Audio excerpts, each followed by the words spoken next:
parang iniintindi ko lang talaga siya kung ano. O di yan na nga, andun na tayo, sige, inintindi mo na, di ba? O tuloy-tuloyin mo na, tuloy-tuloyin mo na. Bakit pa siya hayaan bumalik sa'yo, di ba? Naintindihan mo na pala once eh. Oo nga, Tuloy mo na. nagkakaintindihan na nga kami. Gusto ko lang magkabalikan kami katulad noon. Hindi na nga, ba't magkabalikan pa kayo, di ba? Kaya mo na siya Isa lang naman hinihintay ko eh. Siya lang hinahantay mo? Oo. So gusto mo siya antayin na bumalik sa buhay mo without doing anything, without, di ba, showing her nang wala kang pinapakita sa kanya, di ba, na may tama siyang kalalagyan sa buhay mo? Mag-shift ka nga ulit ng course, pre. Di ba, baka kulang pa yung mga course na na naikot mo para maisip yung sinasabi ko sa'yo ngayon. Hindi ka nakikinig eh.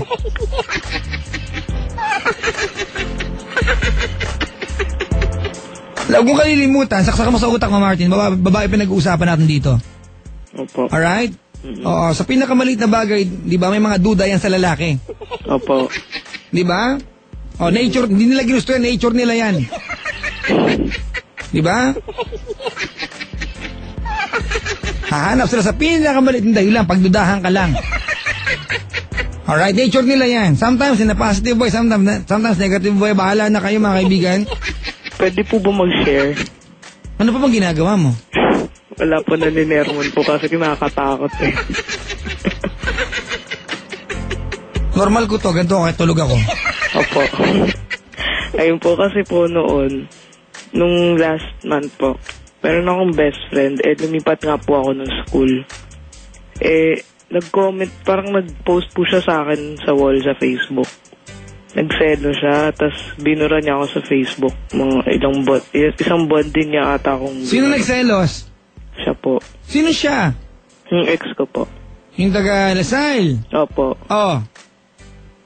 Yun, pinagdududahan niya po na kami, pero hindi naman. Best friend ko lang talaga. Ano ba, nabasa niyang post? Mukha ganon. Hindi po, kasi sabi niya, I will call you later. Sabi ko, o sige.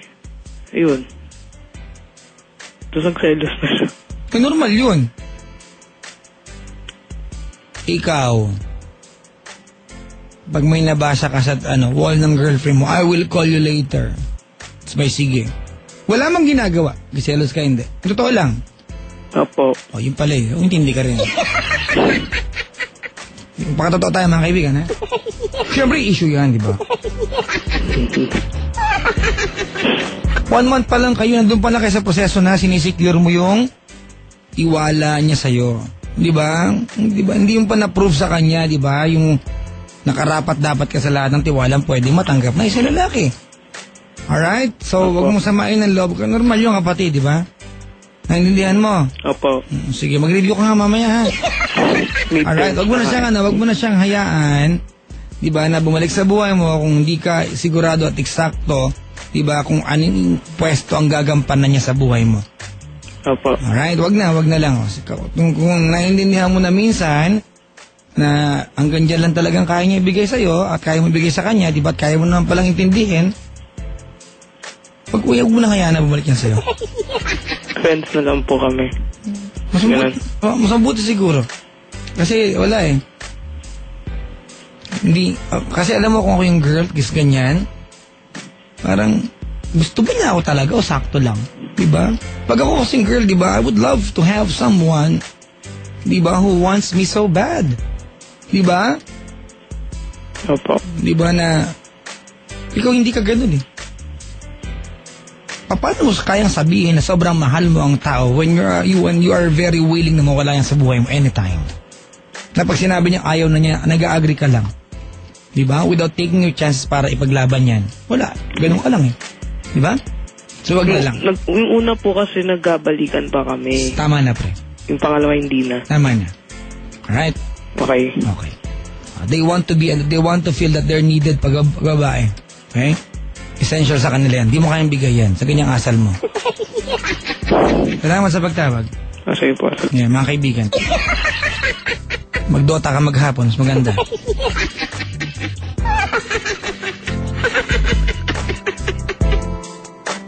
Kainis.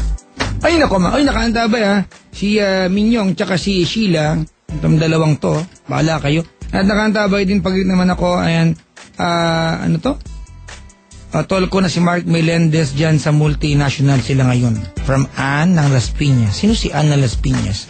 Maligayang pakikinig po.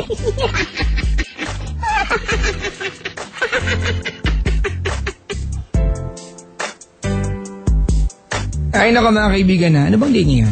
Ay, 16 na pala ngayon mga kapatid, talaga naman. Oh my God again. O mga kaibigan na. O nga pala, I'd like to congratulate po yung mga members po ng Philippine Dragon Boat ayan, ng Pilipinas for winning mga kaibigan several medals ginanap na Dragon race dyan sa may Tampa Bay, Florida. Iba talagang lakas mga kaibigan at magpapursige ng ating mga atletang Pinoy. Kakaiba. Oh my God again. Siyempre sinuportahan niya mga kaibigan ng Cobra. Yan, the #1 energy drink. Ayup! What's up, man? Congratulations po sa inyo mga kaibigan. Siyempre proud po sa inyo ang buong bansa. Lalo ng Cobra, the #1 energy drink mga kaibigan. Siyempre dalawang flavors po yan. Yung kanilang citrus blast mga kapatid at yung kanilang original flavor. Dali na kung meron kang pagdadaan ng kailangan matapos tonight at medyo bangingin ang paningin mo, di ba? Kailangan mong lumakas. You have to be alert, attentive, focus, ha? Di ba? Mag-cobra ka na dahil pag meron ka nito, wala kang talo, sabi ko. May pwedeng i-play para kay Martin. Ang kwento niya ay naghiwalay sila at okay lang sa kanya. Hindi ko alam naramdaman niyo bang naramdaman niyo bang parang hindi siya nang hinayang. Parang wala naman. Di ba? Parang ay kasi wala akong maligawang iba so balikan ko siya. Kaya gusto ko mag-work ulit yung relasyon. Parang ganun lang naman.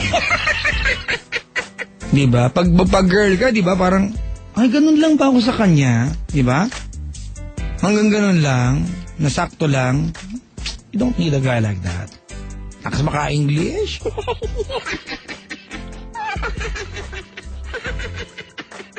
Alright mga kapatid, hindi ko alam kung anong dapat i-play.